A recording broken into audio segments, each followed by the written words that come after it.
be back here in Budapest and have an opportunity to celebrate with the team and our partners during this annual event. Like Zana just said, it's become a tradition to do this partner award event, and it's also a great opportunity then to come back and see a lot of familiar faces that I've seen over the last couple of years. We've had a lot of success here in Hungary during the past year, and I'll leave all of the drum thunder of that to Tivada to talk about.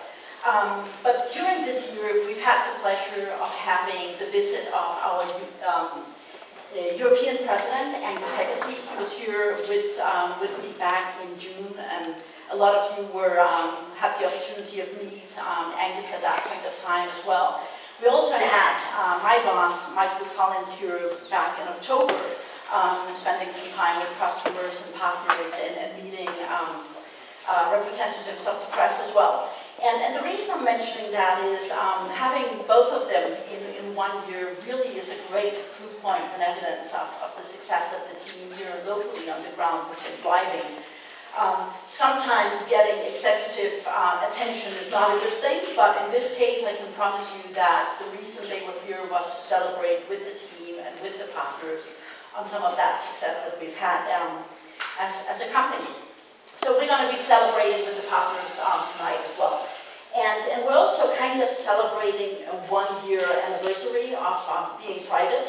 So you probably remember that back in October 29th was actually the 1-year anniversary of Dell becoming private. And since then, we're not revealing a lot of financial data. That's one of the luxuries of actually being a private company and not listed, that we don't have to go through the scrutiny of the shareholders on our financial performance. But there is a couple of things that we do share that kind of underlines the success that we've had as a company since then. The one number that we talk about publicly is the pay down on our debt. So based on the couple of good quarters we've had so far this year, and obviously we still have a quarter to close and to announce results from, but so far this year we've paid out $2.4 billion of the debt that Michael had to take to buy out the company from the stock. So if you remember the 25-ish billion that the company costed, that's a pretty good payment that we've done and in 1 year. The other measure of success that you can talk about as a non-listed company is obviously the IDC shares. So that's another official measure that we can look at. And there's two numbers that we are pretty proud of in that respect. If we look at the global scene, one is that for 7 consecutive quarters we have been growing our client share. So growing more than the market.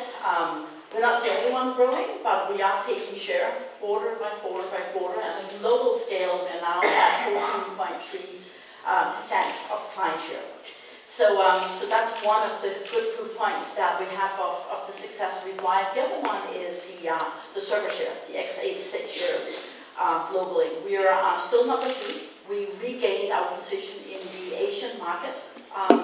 In my region, in the Central and Eastern European market, we have a numerous growth in the server positions as well. We have gained the number 1 position in Poland for 2 quarters in a row in Q2 and Q3, looking forward to getting the Q4 results as well there. But having shares up towards the 40% in the server market is something that, looking 5 years back, would have been a big surprise for everyone if we had mentioned that type of things. So really another very, very good number that we can share. As you know, we spoke about this previously, we're number 1 in flat panels. But I think something that's much more a surprise for people is that we're number 1 in storage. So as storage and the whole convergence of IT gets much closer to the box, and we have software-defined networking, software-defined storage. these things are obviously helping somebody that's very, very strong on the box business. So in that case, we're now #1 in the storage business in terms of mega bytes that are being, or gigabytes that are being shipped, whatever way you want to look at it.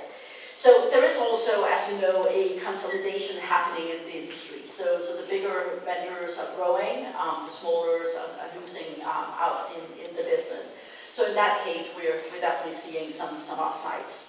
But there's no change in the strategy, and it looks like the strategy that we have is working. So as Michael said when we went private, this is about accelerating the strategy. It's not about changing the path beyond, but really just being able to accelerate what we want to do, invest in the right areas in the speed that we want to do. And there's no change in the customers being the single-minded focus for us as a company. It's really, this is where the DNA of the company started. It's those one-on-one engagements with the customers, and that's in no way changing. So we're still focusing on practical innovations, making it flexible for customers to do business with us, providing efficient and effective solutions for them. So enabling them to grow and thrive in whatever they're doing. So as our tagline saying, giving them the power to do more. And as I travel around the region and meet and talk to customers, this is really something that I'm hearing from all of them, that we are just different in the way that we do business. That they like doing business with us, and they trust our business ethics, the way that we engage through our partners with our customers. But in terms of the problems, the things that they're focusing on, again, no change. You've all heard our focus on what we call transform, connect, inform, protect. So the transformation into the data center, into the cloud, the connectivity with mobility, with bring your own device, choose your own device, the multiple devices that we now see with smartphones and tablets and notebooks in the marketplace. The inform part that we also spoke about at previous occasions around the big data and enabling data into not just information, but really into insights, and something that has become even more critical over the last couple of months. If we read what's in the press, it's very, very obvious as well, is the whole protection and security area. So those 4 areas, transform, connect, inform, protect, are not changing. Those are really our focus areas. But when we travel and when I meet with customers, I hear more and more IT becoming core of their business focus. So one of the things that I'm hearing is that customers and the customer engagements are becoming more and more important, and IT as an enabler for that is really critical. So CEOs talking about, I met with a retail chain in Poland back in December, and one of the things that they're talking about is consumers getting more and more engaged in social media, and the empower that they get through that sets expectations on surveys, on companies listening to their needs, their wants, and the tolerance levels are really decreasing very, very rapidly. So they want companies to engage with them, they want companies to listen, and IT is a core of that. I also met with a bank a couple of months ago in Greece, and again, a little bit of a different story, but again, IT being the core of what they focus on. So, the CEO there and the CIO that I met with said that it's all about how to enable digital wallets, about mobile pay, about getting branchless setup going forward. How can they mine the information that they find on social media to find risk profiles of the customers that they have in the bank? So who to lend money to, who not to. Again, IT being core of that. I have a background in marketing. When I meet customers and CMOs, it's all discussions about how marketing and IT actually are converging, and how we use much more data and facts in marketing to do CRM-based, to do behavioral targeting. So everywhere we meet, it's all about how we can utilize that IT, which is great for us, which is great for our partners, and obviously some of those areas where we engage with our customers with success.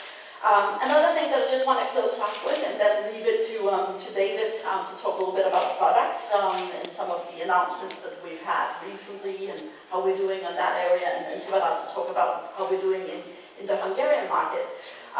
Just wanted to close off on something else that's very, very close to our hearts, and it's the whole program that we call Legacy of Good. It's around leaving a good heritage in the world and the responsibility that we as big company have in that sense. The plan is called the 2020 plan. We have defined 21 goals, very aspirational goals in different areas, from environment, from doing something for the community and for the people. Those 21 aspirational goals would be things like that use 80% more energy on everything with IT. It could be, one of them is that we want to have 100% waste-free packaging.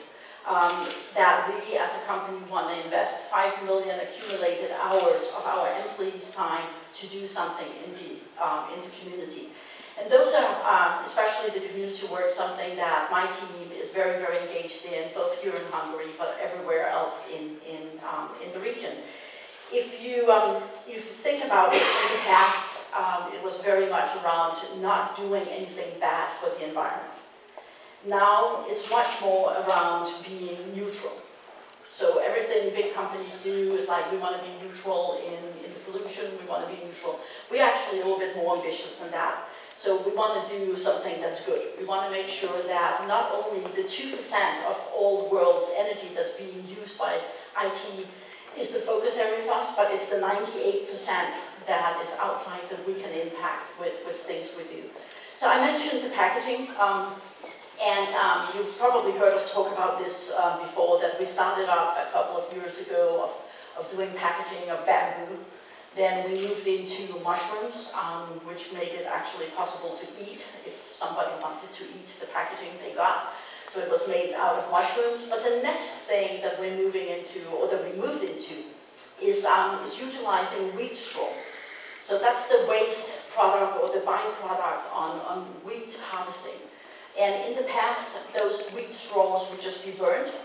And in China, where a lot of that packaging is being done, that would pollute the same amount as 27.5 million households in China.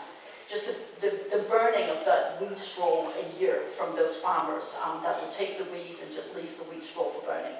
What we do now is we go in, we buy that wheat straw from them. Not only do they get an income that is additional to what they had before, but we're also preventing that whole burning of wheat straw, and it actually produces with 40% less energy and 80% less water than producing normal paper packaging. So another good examples of things that we want to do differently, and things that now that we are a private company, we have the liberty to go and focus on where we want. And a great proof point on having the ability to influence the world, not just by IT numbers, but on something else. So with that, wanted to hand over to we see a little video first, and then I'll hand over to David, but obviously feel free to ask any questions.